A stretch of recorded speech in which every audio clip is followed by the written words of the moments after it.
Hello and welcome to Always Take Notes. In this episode, we speak to Oliver Franklin-Wallis, who is the assistant editor at British Wired. He also is a writer, editor, and a passionate advocate for long-form journalism. So I did the interview with Oliver, who's been a long-time supporter of the show, in the Wired podcast cupboard, which is exactly as glamorous as it sounds. But it was really fascinating. He talked about his own background and his entry into journalism, his current role at the magazine, which involves both commissioning a lot of their big long-form pieces and writing them as well. And as usual, we delved into the financial nitty-gritty of how much they pay and the mechanics of how to pitch him and what's good to do and also what's not so good to do. If you follow him on Twitter, you'll probably be rather terrified of pitching to him. He is known for outing bad pitching technique. So it's nice to hear him talk about the things that he does like in a pitch. Anyway, I hope you enjoy the episode, and we'll see you on the other side. I'm here at Vogue House in London. Is this Vogue House or an annex of Vogue House? This is not. Yeah, it's 13 Hanover Square. Opposite Vogue House. Yeah, just Wired is fine. An undisclosed location in central London with Ollie Franklin-Wallis, who is a long-time friend of the podcast. And also, Ollie, what's your full official title? I am commissioning editor at Wired. At the British edition of Wired. Yeah, magazine. Wired UK, that's right. So could you first of all tell me a little bit about your rise to power, as it were, your way into journalism and how you got to where you are now? So I got into journalism almost by accident, really. I went to Cardiff University, which journalists in the UK will know has a great journalism school. I did not go to that journalism school. I did English literature. But through sheer happenstance, I got involved in probably my second year with Gairith, which is Wales for Free Word, which is the student newspaper there. How do you spell that? Welsh spelling's obviously Gairrrdd, I believe, from memory. Standard. God, if I've got that wrong, I'll have a lot of angry tweets from Welsh people. But so I got involved with that in my second year.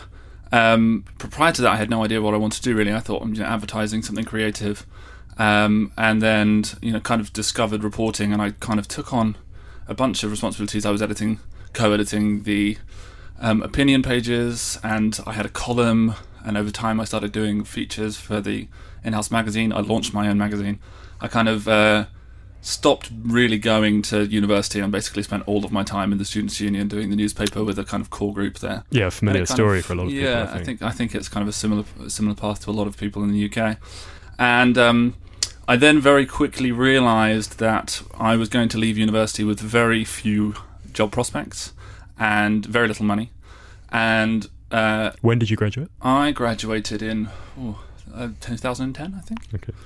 And I realised that I needed to get a job, so I did what you did back then and what you still do now. And I sat down and I wrote letters to pretty much every newspaper and magazine in the country saying, "Please, will you let me intern for you for free?" And then I spent, rather than actually going to my lectures in final year, I spent most of the time interning my way around the London journalism circuit at various different newspapers and magazines. So you just sort of took time out from university to do that? Yeah, I got in a bit of trouble with my university lecturers, but once they kind of saw the work that I was doing and I kind of explained myself, they were actually surprisingly okay with it. And the thing is about English literature is that it's mostly reading, right? So you can catch up on the coursework very easily. Thankfully, I managed to pass my degree at the same time. But the great advantage of that is I kind of left university with a bunch of big newspaper magazines. I'd done the Sunday Times, I'd done Men's Health, I'd done GQ, and various others. And did you have a sense like a fairly robust CV? Did you have a sense you wanted to go in a magazine direction? Oh yeah, pretty early on. I've always quite maybe unfashionably had a love for men's magazines, particularly American men's magazines. When I kind of discovered that. Where had you discovered that? I mean, I think a lot of British people doing this kind of magazine work will have had some kind of moment where they've had that exposure to the American thing, whether through studying there or someone literally slapping a copy of the New Yorker in front of them. Yeah, I mean, to be honest, it's hard for me to remember. I think some of the first memories I have of like really wanting to do long form and do it well was reading Alex Belmez, who is now the editor of UK Esquire, but then was, I think, features editor or staff writer at GQ, and was doing these kind of really ambitious literary profiles of celebrities and other things. He was writing about authors and he was doing other bits and pieces. But he wrote in this like beautiful, stylistic way. He included scenes. He had all of the tropes of proper narrative nonfiction, and I kind of was amazed that you could do that in coming from a world of newspapers. And when I ended up applying for some work experience at GQ, and on my first or second day I sent an email to Alex and I said, "Oh, can I take you for lunch?" And he said, "Don't be silly, you're in work experience, I'll take you for lunch." And I just said to him, "How do I get to do this?" And I remember he told me to go out and buy a book which he was reading at the time, which was The Forever War by Dexter Filkins, the New Yorker staff writer. And I think that basically was like my introductory drug, and I from there just started kind of binging and discovered the New Yorker and all of its delights, and it kind of really snowballed from there, really. And basically I kept hanging around GQ and places like that until I did a 6-month internship, which then led to a job. And were you able to make this since, really? Obviously, as you know, we try and talk as frankly as possible about money on the podcast. Were you able to were you getting paid from the beginning of that, or how did it fit together? From the very start, so the internships at Condé Nast, the editorial 6-month internships, were paid minimum wage. I think they still are. I spent a lot of time at university kipping on the sofas of friends who are here at London universities, and kind of mooching off the kindness of friends, as it were. I also did a bit of newspaper work for the likes of the Evening Standard, so I'd done some work experience for them on the features desk, and they threw me a few assignments. And then I kind of basically pieced together a freelance living through, I would kind of go to work during the day, and then I would go and do like at the weekend a night shift at the Sunday Times doing web uploading, and some days in the week I did web shifts uploading at the Evening Standard. So it was like pulling breaking news from the news wires and putting them on the Evening Standard website.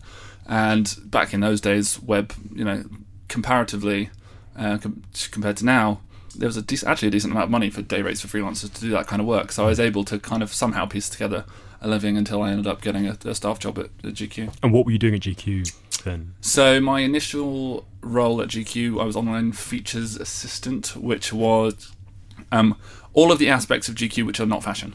You can see me here. The listeners can't see me, but fashion is. Ollie is currently wearing a knee-length raccoon coat. I am 6'8", and so not sample size. Much of the fashion world is off limits to me. But GQ also writes about arts and culture, and it has a big literary history, and it writes about politics, and so it's all of those kind of things that I was getting involved with. And it's a great place to learn to do that kind of writing. They still have a reputation, rightly so, as being one of the few publications in the UK, along with Wired and some of the other Condé Nast titles and some others, which I'm sure that we'll talk about, who really value long-form journalism, and they really, invest in great writing and great photography, and they're invested in making a really high-quality product, and that's where I wanted to be. And when did you move across to Wired? Probably 2014, I think. And what was your initial role at the magazine? At Wired? When I joined Wired, I was editing the play section, which is our culture section, so it covers film, TV, books, and the intersection thereof of technology and science. So it's your regular film, TV pages of any magazine, but with a little bit of a Wired twist. And then when did you gain your current position doing the big pieces? Not very long ago. I mean, I've been writing long features since I arrived at Wired. Wired has been particularly good at letting staffers grow and kind of learn the ropes of this kind of writing in-house, and we have some absolutely phenomenal long-form writers who are either still here or have kind of learned the craft here and then gone elsewhere to the places like the FT and the Telegraph and the Sky and various other different places. So I had been writing long-form features on a regular basis, and then from about Christmas time, so it's not been very long that I've been doing the Well editing full time, which I share with Joao Medeiros, who's our senior convention editor. And that role, we have kind of 5 or 6 features every issue. The word length tends to be somewhere in the region of 3,000 to 5,000 words, depending on the topic. And that could vary. I mean, a lot of people have a perception of Wired as like really tech heavy and it's just about Facebook or something, or they think that we're a gadget magazine like T3 or stuff, and all we do is review iPhones, and that's not it at all. Wired, I always describe people Wired as like an ideas magazine. So this issue we have a piece about gender equality in the workplace, the cover story by Amelia Tate, which is about Bumble. We have some reporting from Mosul from John Beck. We have some pieces we have a crime story about Sue Black and forensics. So there's a whole host of different subjects that Wired covers, so it's not just kind of science and tech. And with your role, how do you split the editing and the writing and the time division for that? Is there a particular number of pieces that you're meant to write a year, or...? With great difficulty. I'm supposed to write... I don't have... Should be said that Ollie also has a... How old is your baby? My daughter is 8 weeks old. So he's burning the candle literally at both ends. Yeah. It's an adventure. So I think I don't have a contractual obligation, but my aim is to do kind of 4 or 5 stories a year.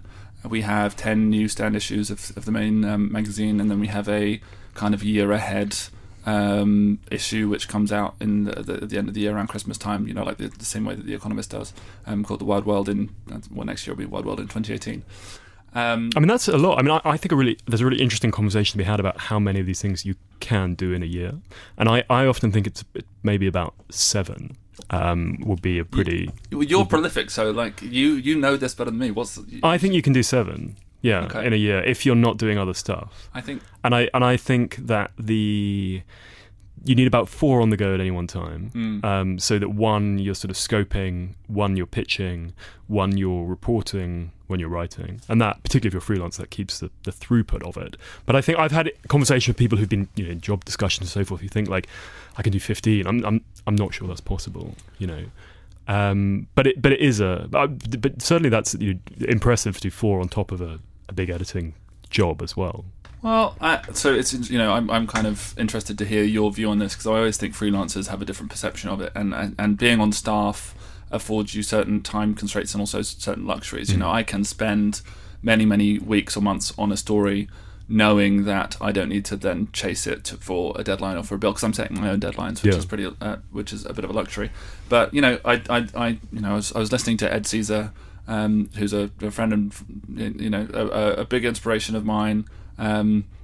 He was on the Longform podcast, and he talked about his time when he worked on staff at the Independent, and he just churned these things out. Right? I've listened to that. Yeah. And I think Sam Knight, who everyone knows for his work for the New Yorker and the Guardian long read, had a similar kind of. If you go back and look for his work at the FT magazine and various other places, I think that the career path for some of these long form writers in the UK, you can use that experience of churning the shorter features. Patrick Kingsley, for example, at the New York Times, was a staff writer at G2 and now does some absolutely beautiful writing, both at book length and at decent length for previously the Guardian and the New York Times.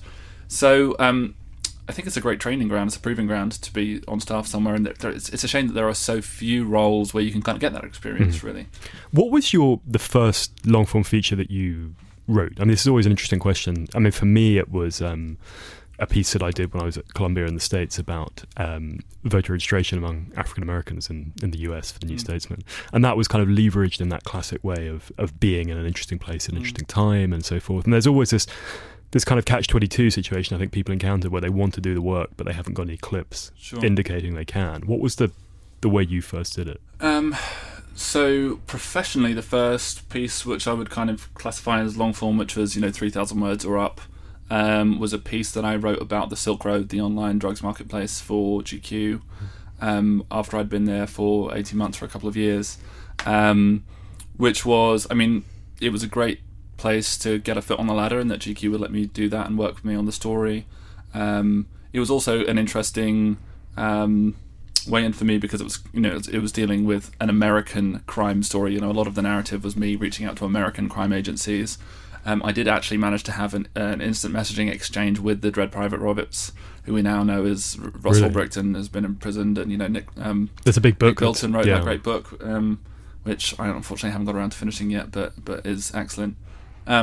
So that was a great first kind of assignment to learn some of the ropes of these things, because you're learning about crime reporting, and it's a lot of the problems that we face at Wired when you're dealing with stories around technology is that almost all of the narrative takes place. It's like a person looking at a computer. How do you make that interesting? Yeah. And so to kind of take some of those issues on early on was, I think, a great kind of lesson for coming here ultimately and doing the kind of work that we do and dealing with some of those issues. And you touched on this earlier, but how would you summarise what Wired's offering is as a magazine? Ooh, as a magazine, it's probably different to what I would say, to what I talk to writers when I say when we're talking about pitching. I would say a Wired story. So an easy and somewhat reductive. So don't kind of take this as Wired in its totality. But one easy way to kind of get into writers' heads what a Wired story would be at length is a Guardian or a newspaper story is. Oh, phone going off. Mortifyingly, my phone has gone off. I'll just turn it off. Okay. The Wired podcast, the electronic countermeasures in the Wired podcast cupboard. It is, what, it is one of those things as a technology magazine. Whenever we try and do anything live, the tech always breaks. It's the curse of Wired. But no, so the newspaper story or the Guardian story, for me, being oversimplifying, is look at this bad thing that's happening. And the Wired twist on that exact same story is look at this bad thing that's happening and here's someone trying to fix it, or here's an idea trying to fix it. So if you're writing about climate change, it's not just look at this island that's kind of being sunk by flooding, or look at the acidification of the reefs. It's here's a scientist who's got a radical proposal to do X. It's probably a little bit of a simplistic way, but Wired has always kind of had a history of being quite visionary and future-facing and trying to be not necessarily positive, but looking for those kind of radical ideas around science and technology and how it can solve real-world problems. So that's one way that I would describe it to freelancers when they're saying, okay, what kind of stories are you looking for? I'm saying, don't necessarily pitch me the same story that you would pitch the Guardian or Newsweek or one of these news periodicals. Have a think about how you move that story on, because we've always got to be the first people to the next big thing. And how does the UK edition compare to the US, both in terms of its kind of package and scale and number of people working here and so forth? We are much smaller, but our ambitions are the same size. Okay. The US team, who we have a very cordial relationship with, but we are separate entities. We don't really share the... You share some editorial material? Is that right? Yeah, so we normally pick up one feature and maybe a couple of front of book things per issue. To be honest, it's mostly for budgetary reasons. But that actually has not always been the case in recent years, because the editorial directions of the magazine, the editorial tones have diverged slightly. They're a little bit more pop culture-y, and we have kind of a bit more of an Economist or a Business Week style editorial voice, where we're more focused on business and those kind of that kind of audience, really, the Economist kind of audience, as opposed to the glossy lifestyle magazine audience. So that's gone down a bit, but we have a good relationship with them. But other than that, that's kind of it, really. They have, I think, 50 editorial staff to our dozen or so. And how does circulation compare as well? That I wouldn't want to say without the numbers in front of me. Right. Okay. But it's it's for the same as any other title. It's substantially smaller in the UK, but our UK circulation is very healthy and staying stable. And the websites are separate for America and for the UK. Right. Yeah, in the same way that British GQ and British Vogue are different. They're entirely separate editorial brands. Sure. And moving from that specific difference between the American and British editions, how do you see? We talked about this quite a lot at other times. British, feature writing compared to that American tradition, or these different environments that are happening. Well, you and I know from our many chats at your events, and from the Twitter account and Medium account that I run with a few colleagues called The Q, which is focused on long form, particularly British long form. I've felt pretty strongly for a long time that there is a tradition of long form in the UK, but it is admittedly much smaller and has been undergoing severe budgetary constraints and, to be honest, a lack of outlets who are still able to do this kind of journalism in the UK. It's interesting. So you think that there was a sort of golden age or a... No, not necessarily, but I certainly have seen, even within the last 18 months, the pressures are increasing on that kind of journalism. It always kind of frustrates me to see magazines which I consider, I have always held in high esteem, cutting their word rates or cutting their paginations, and it seems because I think there's a slightly small-minded mentality in some parts of like UK journalism, or that long-form writing is almost kind of some kind of vanity project for the person, and therefore it should be, therefore it's the first to go. When actually, certainly anecdotally, and from what we've seen also in how from web performance and things like that, people buy magazines for the features. They don't buy them for the little, unless you're dealing with Private Eye or one of these things that's dealing primarily with voice.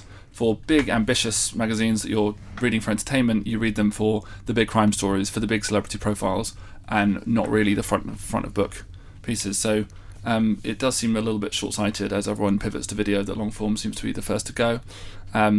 Even some of the places that have sprung up to do long form, new media websites that kind of had a brief dalliance with trying to do it at length, they seem to have not followed through in the same way, or maybe that's just my perception, I don't know. But certainly I know that in the UK there are far, far fewer. There's probably a handful, maybe a dozen places trying to do this kind of work with the depth of ambition and the depth of scope that we try and do here. And what about with the way that British writers write? I mean, we talked beforehand about the kind of British newspaper, like, what is it, sitting over the coffee lead or something like that? You're trying to rile me up now, aren't you? These were said in private, Simon. I am kind of, I have a Twitter personality which is kind of occasionally grumpily moaning about kind of British writing cliches, but yeah, I am very strongly averse, and there are some, I share this, I think, with a lot of features writers in the UK who I would say are operating on that. I don't like to use the American standard because I think it's kind of a false comparison to hold up.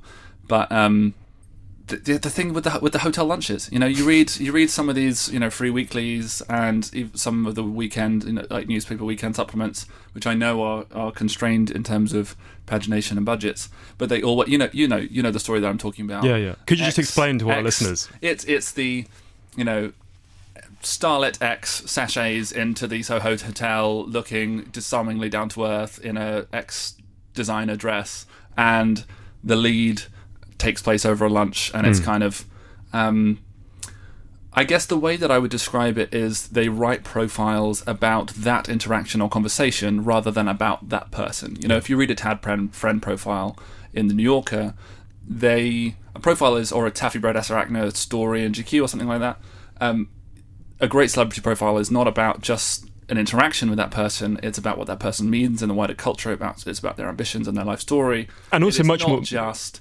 anecdotal lead. Here's a little bit of bio. Here's 3 kind of questions that I need to ask them for the news cycle. It's going through a checklist. I've got to ask them about the movie. I've got to ask them about the love life. I've got to ask them about this.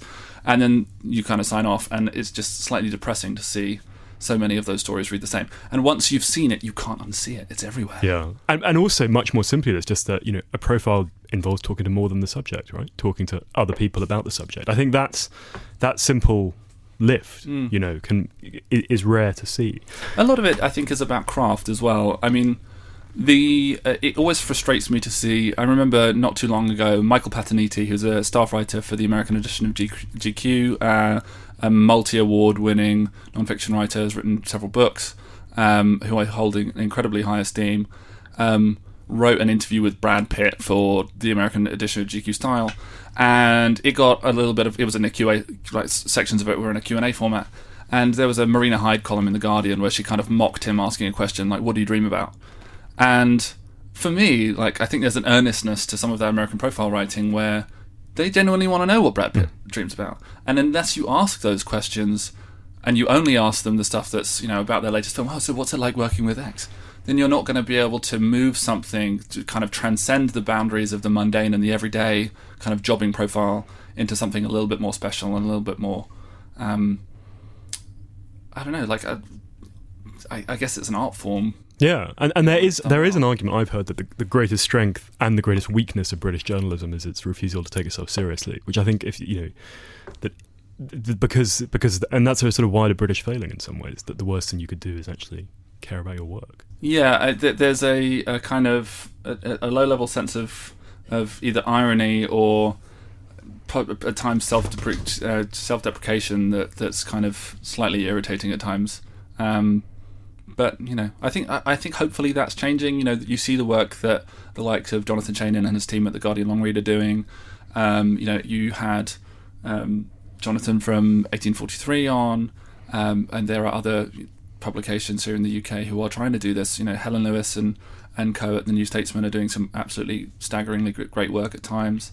Alice at the FT Weekend. Yeah, we had her on the show. So I do think there are people doing this incredibly well in the UK, and I hate to kind of do down the industry as a whole, because I actually think that the number of people doing it badly are quite a small amount, and the number and this is why we started the queue, is to really shine a light on the people who are doing it well and the fact that it can be done well. And also there's a secondary thing which I feel, which is by fetishizing American journalism, you end up kind of just emulating it or copying it in some kind of empty way. And there's a great literary tradition in British non-fiction writing. It goes back beyond Orwell. Well, the essay is it's a French invention perhaps in some ways, but go rather to Hazlitt but the essay is different. The essay is not narrative. Yeah, I had a conversation about this with John Jeremiah Sullivan once when he was in the UK, and we were talking about this kind of weird disconnect between the British literary non-fiction history and the current state of magazines, and he was like, well, I don't understand it, because you basically invented the form, and arguably that comes from more of an essay tradition. You're right, but the idea that it's an American invention is, I think, a fairly recent phenomenon.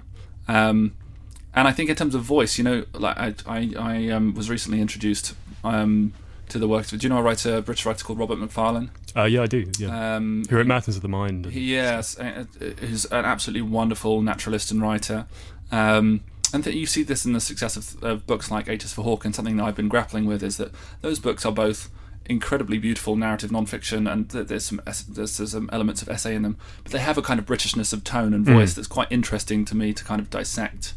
And I've been thinking about this a lot. Well, there's a lot of memoir in both H is for Hawke and in Macfarlane. Yeah, and it's interesting that the use of language and the use of citation, and a lot of it kind of leans on literary tradition. A lot of them are talking about old British authors and their works, but it's something. Yeah, who is it that in H is for Hawke? Who's she talking about? The guy who wrote The Peregrine. Yeah, it escapes me. I can't remember him either. It's a great book. Wrote the Once and Future King. Yeah, that's right. Right. Yeah, we'll come back to you. We'll come back to the show notes. Yeah, exactly. I think on that transatlantic thing, it's also hard to look at full without talking or looking about the financial aspect of it. And again, given our always take notes remit to ask the difficult questions, are you able to discuss what kind of rates you pay for features writing? Our standard starting rate for features is 35p a word, and the starting word length is around 4,000 words, 3,500, 4,000 words. Sometimes that goes higher, sometimes it goes lower. That does change depending on the writer. And I would suggest to writers that if they really value a story and they want to negotiate, then they're very welcome to. But magazine budgets are not maybe what they are in America and what they were once. What I would say in our defence, as it were, is first of all, you won't find a huge number of word rates in the UK higher than that. And the second thing I would say is that we still have budget for travel, and in some cases, if you want to go to, I mentioned this month we have a story from Mosul, and a couple of months we have a story that's reported from Peru. We do send writers all over the world to do some pretty ambitious reporting, and we pay for fixers, and we do that as we do cover those kind of costs, which while some other outlets may pay you a slightly better word rate, it's different reporting from your desk. So. Sure, yeah. And again, this is far from unique to the situation here at Wired, but rates in general that British magazines pay are substantially lower than in America, where certainly the top echelon of the market, $2 a word is pretty standard. But as you've said, Ollie, there are these just structural realities about scales of budget and scales of resources that are there. And can we talk about a couple of the pieces that we were discussing over email? So firstly, a couple of the ones that you've written yourself. Firstly, the Hyperloop story, which I thought was fascinating, but seemed to be a really interesting example, and we'll put this in the show notes, but of a piece that maybe took a different direction as you were reporting it than you thought. Oh yeah, totally. So for people who don't know what the Hyperloop is on that story, the Hyperloop is an idea proposed by Elon Musk who's the founder and CEO of Tesla and SpaceX, and is widely known as kind of the heir to Steve Jobs in tech circles. Every time he says anything, everyone kind of falls over.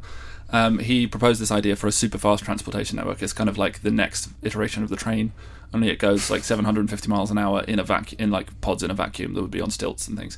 It's kind of this sci-fi vision of the future. But yeah, that story started. Yeah, what was the original conception? It started as a fairly straightforward profile of these people who were trying to build it. You know, Elon Musk has this crazy idea, so he put out this white paper envisioning this is how this thing would work. We've run the numbers. We think this is feasible, but I don't have time to do it. So here it is, world. Here's my vision. Someone go and build it. He open sourced it, right? Exactly right. So a bunch of people, some with lots of money and experience. And some with none at all, started rushing to form companies and try and actually make this thing happen. And that in itself was kind of a fascinating idea to me, because you kind of got this mixture of, you know, this guy says go, and suddenly people are willing to drop all their livelihoods to make this thing happen. And then you have all of the things about, you know, well, our UK, for example, our trains are kind of crumbling under the weight of too many people and not enough resources and stuff. So it started out fairly straightforward. And then very quickly... Then all hell broke loose, basically. Very quickly all broke loose. Well, there's two things that happened. One is the day that I was in LA reporting on one of the companies, the evening... So I went to kind of tour their offices and, you know, meet some of the characters at heart of the story, did some observational reporting. And the very same day, the former co-founder of that company filed a massive lawsuit against the other co-founders, alleging that they had threatened him, they'd basically threatened him with death threats and various bits of financial impropriety. It was one of those things where you cannot believe your luck. Here was all of, you know, you're out there thinking, oh, this is a fairly straightforward tech piece. And the piece is greenlit, the piece is commissioned as a big feature at that stage. Yeah, I mean, it probably wouldn't have been as big as it was. So there was that going on. And the piece, you know, goes into what ended up happening with this lawsuit. But at the same time, there's a second company that is part of that piece, which is still going, called Hyperloop Transportation Technologies, and we had met one of the characters who was at the start of this prior to me getting the assignment. And he was this kind of gregarious Italian former rapper and music TV presenter who had made some money in kind of the initial .com boom in Italy, and then had moved to... had a stint presenting on MTV, right? I don't want to say that it's definitely MTV, but an Italian equivalent of MTV, certainly. And he had gone to LA and was now one of these characters setting up a Hyperloop, and he's kind of this gregarious... he's almost larger than life. You know, you can't... He has this insane kind of Tony Stark beard and this huge hair, and his name is Bebop. It's not his actual name. His actual name is Gabrielle, but... you know, just one of these characters, and you think, oh god, I mean, this character is going to be amazing, no matter what happens. But yeah, without spoiling the story, that company and that individual turned out to be not exactly what they seemed to be. Yeah. And it was an interesting story to report, because the Hyperloop, I think a lot of technology reporting. So when Wired started, and certainly the US Wired was one of the first kind of tech magazines doing this kind of reporting out there, and it's been around for decades. When did it start? So you'd have to... I mean, the American edition has certainly been running since the 90s. Yeah. The UK edition, in its current form, I think has been around since 2009. Okay. But it's one of these things... So there were elements of that story where companies would make these announcements, and then everyone would kind of faithfully report them. Like literally every tech publication, every major newspaper in the world would go and make them announcement, and then I would go and do the due diligence, and it would turn out to be not true. Yeah. You know, I remember ringing the... I rung the planning permission for this little... I guess it's not a state, but... this region in California where this company had said that they had planning permission to build this Hyperloop that was going to be up and running by 2018, which seemed like a ludicrous proposition at the time. And I remember calling them up and them saying, oh, actually, they haven't even finished filing their application.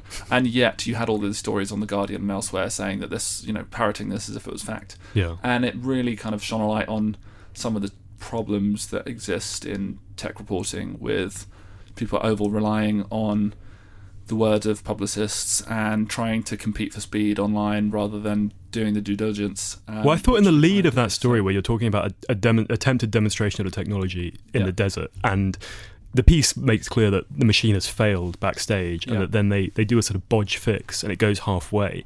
How did you go about piecing that together? What had actually happened? So, I mean, the fact that it was bodged, I managed to kind of get them to the company to talk about on the record afterwards, because I think they had felt, okay, we got away with it. We can kind of talk about this and like as a laugh and a joke. But it was kind of one of those things where the metaphor, it kind of spoke more largely about what the story was really about, which is really this kind of the reality of hyperbole for instance. I think the print headline was Hyper Machine or something like that, and it's really about showmanship and to what extent these big tech ideas are actually real. It's about people ultimately as well. Oh, totally.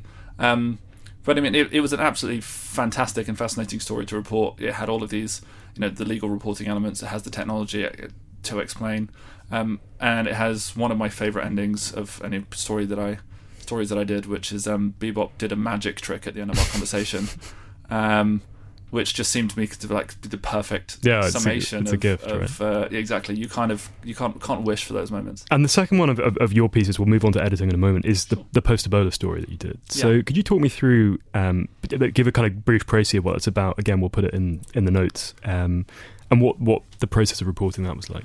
Sure. So the post-Ebola story, and my memory fails me as to exactly when I reported that, I guess. It was January 16? Oh, was it that late? I think so. I was looking at that. So I had become aware of this phenomenon, so the Ebola outbreak of 2014-ish, which had kind of burned through Africa for the following months, was by far the largest outbreak of Ebola ever, by many, many hundred. I mean, I think previously there had been something like 400 and there were ever 28,000. And there was exactly right. So, and Ebola had been really widely covered. But then there was a couple of incidents in the news. So there was an American doctor who'd kind of come back from Sierra Leone, who had this weird thing go on where they found Ebola still living in his eye, and he'd kind of gone blind in one eye. His eye had changed colour. He changed colour, yeah. And there was a little, kind of 600-word news piece or something like that in the New York Times about it, and I thought, oh, that's weird.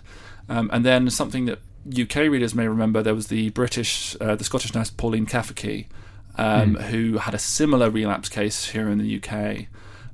She had been out working for, I believe, a Christian charity in West Africa at the time, and then had come back and suddenly, weeks or months later, had this very serious illness. We later found out that she had live virus still in her system. And this was something that was entirely new to science, because fundamentally there just had not been enough people around for us to observe that this could be possible with Ebola, because historically speaking, Ebola had a 90+ mortality rate. Yeah. It killed everyone. And if you've read Richard Preston's book, The Hot Zone, which is the famous book about Ebola from and the other 90s. and other viruses, I think. I mean, it's primarily about Marburg, Ebola and Marburg and some related viruses, but it kind of was one of those things where it interested me that it was such a well-known subject, and yet the science around it was actually really thin because of this fundamental thing of everyone dies. You just don't have the caseload to be able to understand what's happening, and now all of a sudden you have these people coming and saying, many months later, they're having these illnesses, and this was actually mimicked by some cases in Liberia and in Sierra Leone, where there were these kind of isolated reports of many months later people just up and dying or having heart attacks or various other different things that people were attributing to the virus, and there was no scientific consensus as to whether this was real or not. But I very quickly realized that something was going on, and that it was something that very few people understood or was being reported on. So I went to Liberia for just over a week, which again, if you say January 2016, it must have been around then. Yeah. It's quite a short trip. I suppose for the one end of it, there's other reporting. Yeah, there's quite a lot of other reporting around it. The US has an organisation called the National Institutes of Health that was doing one of the largest ever post-Ebola kind of studies. So I went and shadowed some doctors down. In JFK Hospital. Yeah, exactly, in Monrovia. And because I used to work in that region. I went to an accident in Liberia and cut the artery in my wrist and had to go and get stitched up at JFK Hospital. Which was it still? What was it like? Well, at the time they told me it was also known as just for killing. So when I went back to get the stitches taken out, there was a cadaver lying under a bin liner outside. Yeah. So it was. But in fairness to them, actually, they did a very good job, and everything came fresh from packets, needles wise, and all of that. So, but yeah, West African hospitals are not my favourite places. I mean, you saw some of the statistics coming out of that outbreak, where you would have kind of 7 doctors in the entire country, and suddenly you were dealing with this enormous number of fatalities, enormous caseload. I mean, it's genuinely the underfunding of medical institutions in West Africa is an absolute travesty. But I mean, it was absolutely heartbreaking because I interviewed dozens and dozens of survivors, both through this study and elsewhere, about their experiences. And it was, you know what it's like when you go to report these kind of stories, when people have been through extreme stress and loss, and many people had lost their entire family, they'd lost their kids. There are Ebola orphanages where there are just hundreds and in some cases thousands of children who've lost their parents. So it was tough to report, but I mean, it was pretty overwhelmingly obvious that post-Ebola syndrome was evidently this huge problem that people weren't talking about. And what kind of feedback did you get after the piece ran? After the piece ran, it was actually quite gratifying for us because although it didn't get as much traffic as I think we'd hoped online, I think primarily because there was just a little bit of exhaustion about Ebola and Ebola coverage. It's always kind of slightly depressing to me that I turned up in town and none of the journalists are left. There's like one stringer for the AP or something who's still in town, because even though there were still live cases, and even though all of this story, no one was reporting it because everyone had kind of left because it was no longer the flavour of the month. But it got passed around the National Institutes of Health, and I got some nice notes from people at the WHO, and it did seem to, even if it necessarily didn't make everyone aware of it, it's certainly, one of the things that great science reporting and great healthcare reporting can do is that it can make people aware of this issue and help scientists secure further grants and, help change the scientific conversation around it, and the conversations with NGOs, so that people like MSF can go and say, look, this is a real problem. Yeah. I'm interested in method, actually, with some of these pieces, and obviously because we're both doing similar kind of work here. What's your view on transcription and things like that? On my view on this, which is, I never used to use, when I was doing certainly wire journalism in Africa and so forth, I never used dictaphones, found them too cumbersome, it took too long. But I think that they are a crucial method for magazine writing because you get voice and particularly you get dialogue. But I find that. And I once had a conversation with Sam Knight, who we mentioned earlier, who said his view is you should transcribe everything, and that while you're doing that, there's some kind of osmosis that takes place, and how the piece should fit together forms your mind. But I find that's just unfeasible time-wise, and I'm not in a position where I can hire a sort of urchin to do my transcription. So my method now is I'll do all the reporting, I'll then put all the audio on my phone, and then just listen to it as I go about my business for like a week. Which I find has the similar kind of churn function without being as tight. And then, you can go back and pull particular pieces and stuff like that. But how do you handle that piece? With great trepidation and fear. I think everyone hates transcribing, especially as someone who hates their voice as much as I do. Welcome to the podcast. Yeah. I always like to say I've got a face for radio and a voice for print. So I've found the right line of work. But in terms of transcription, I do transcribe absolutely everything. Really? I use 2 voice recorders for every interview in case one fails. We've all been there, and we've all been there. I think I was once admonished by I think it was David Attenborough for only using one, and ever since then, when you get told off for doing it, and also we've all been through those scenarios where the dictaphone fails, so you've always got to have a backup. The dictaphone voodoo. I think every journalist has had that. I just had one actually, literally last week, where I'd had a conversation for a story that I'm working on at the moment, and I'd miss it has kind of some noise cancelling functions which I'd just not done, and it's one of those things where we're in a restaurant and all I can hear is the woman like sitting behind me talking over everything that the person's saying. It's just heartbreaking. Thankfully I take notes as well, like pretty thorough notes throughout the conversation, so I was able to piece it together, but it does terrify me. With transcribing, I think there's a matter of resources. So here, sometimes if I'm working on a huge story and there's so for the Ebola case, I must have interviewed 50 plus people for that easily. So not everything from there was transcribed. For Hyperloop, generally speaking, for a story of 3,000 or 4,000 words, I'd expect to talk to 30 people or something like that. If it's something that's that complex, if it's a profile of someone, then it's obviously nowhere near. But with those cases, it's totally unfeasible to do everything. So we can use transcription services. The problem is that you don't get that churn that you mentioned. I think the churn is the key. Yeah, the key thing. It is, and quite often, to be honest, the quality isn't good. I think we've maybe talked about me railing on Twitter about the poor quality of transcription services. So my advice to everyone is just suck it up and do it, because you'll always find that golden quote that you'd forgotten they'd said, or you were thinking about your next question, and it will kind of turn the piece around. So always transcribe yourself. And I mean, it's interesting for my book, because I'm now taking first draft to polish now. I'm doing this thing of putting in the order, because again, for this, I've done 150 interviews or something. It's just not feasible for that. And for this, I did my thing of putting it on my phone and listening to it, and it's been like the world's longest podcast about the initial invasion of Iraq, and then noting stuff down, just using a note function on my phone. But again, I think this kind of workflow stuff is so interesting, because no one really teaches you it, and you have to work out what's germane to you. I'm conscious of time, so we should wrap this fairly quickly. But just talking about a couple of the pieces that you edited.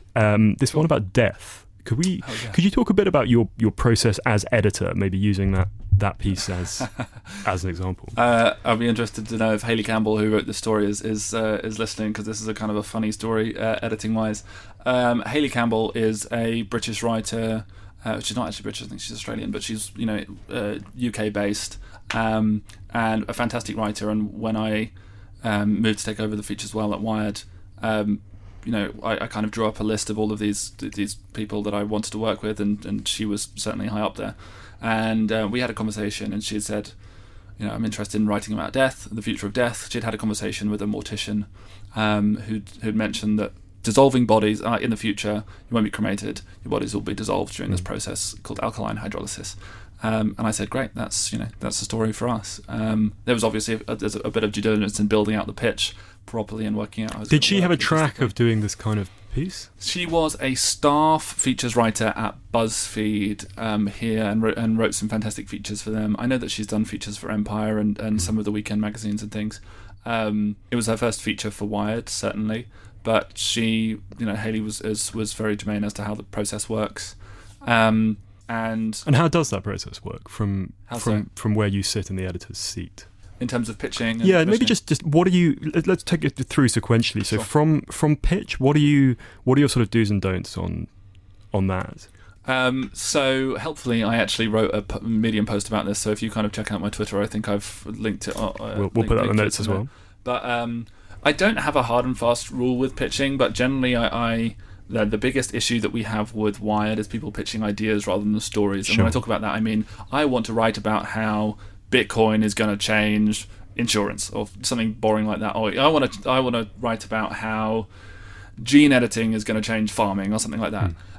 That's the subject, it's not a story. What a story is, on the 12th of September 1984, Joe Bloggs turned up murdered in his house, and it's an anecdotal lead. It's what we recognise. And my number one pitch tip to people is write the pitch like you're writing the story. Okay. Have the first line of the pitch. You've got to grab me in the same way that you've got to grab the reader. Other than that, be aware of Wired and what we're kind of looking for. Have an idea of structure. Don't just think, here's one individual character. Have a think about narrative arc. I always talk a lot with writers about, and quite often when I'm editing them, I'll literally physically draw the arc on the page. You've got to think about, okay, what's the instigation? What's the rising action? What's the complication? What's your resolution? Think about how you're going to end. You've got to think about some of these structural things before you, and it's difficult before you've done the reporting, because sometimes, like in the Hyperloop case, everything goes sideways, but for a brilliant way. But I just want to see that your mind understands, I want to see that you're experienced enough to understand those concepts and what we're looking for, because I don't want to get us down the road to the point where you're filing a draft and you don't understand structures. And what kind of volume of pitches and so forth are you getting? I think fewer than people would expect. Yeah. In terms of good pitches, I maybe get a handful a month. Really? I get a lot of bad pitches. Yeah. In terms of commissionable pitches, I maybe get 2 or 3 a month. And then what's the process internally if you have an idea? And this, I suppose, applies to you doing your own stories as well. If you want to do a piece, yourself, who do you have to sell it to? And if you want to commission a piece, do you have to run that by the top management of the magazine? Yeah, I should just qualify what I just said actually by saying that obviously because I co-edit with Joao's also getting pitches, so that's not the total volume that we would get. But generally speaking, if we get a pitch through, I'll work a little bit with the writer to get it into a form where I think that Greg Williams, our editor-in-chief, is ready to look at it, and then I'll bump it up to him. We have a discussion with the managing editor as to whether we can afford it if there's foreign reporting involved or what have you, or if there's fixes and things attached.